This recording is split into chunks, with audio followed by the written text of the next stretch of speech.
દાહોદ જિલ્લાના દેવગઢ બારિયા અને ધાનપુરમાં મનરેગા યોજનામાં 70 કરોડના કૌભાંડ બહાર આવતા મામલે પોલીસમાં ફરિયાદ નોંધાવા પામી છે.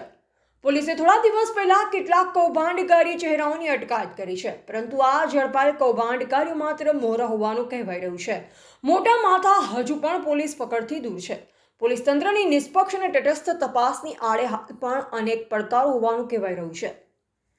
આ પોલીસ પકડથી દૂર રહેવા મંત્રી પુત્રો દ્વારા આગોતરા જામીન અરજી પણ કોર્ટમાં રજૂ કરવામાં આવી છે. આવા સમયે મંત્રી પુત્રો વિસાય અને અન્ય મોટા આરોપીઓ ભૂગર્ભમાં ઉતરી ગયા છે.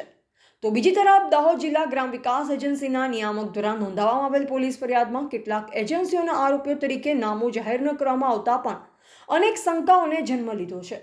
આવા એજન્સી કરતાઓ ખરેખર હવે પોલીસ તપાસમાં સકંજામાં આવે છે કે કેમ, કે પછી ખૂબ ફરિયાદી જ આરોપી બનશે તેવી ચર્ચાએ પણ ભારે જોર પકડ્યું છે. જિલ્લા ગ્રામ વિકાસ એજન્સીના નિયામક વિના જિલ્લાના મનરેગા યોજનામાં આટલા મોટું કૌભાંડ થયું તે પણ ચર્ચાનો વિષય બન્યો છે.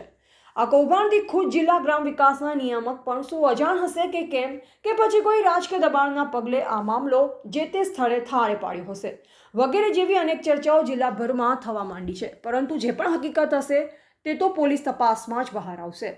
ટીવી18 ન્યૂઝ નેટવર્ક સાથે રિપોર્ટર ઇમરાન શેખ, દેવગઢ બારિયા, દાહોદ.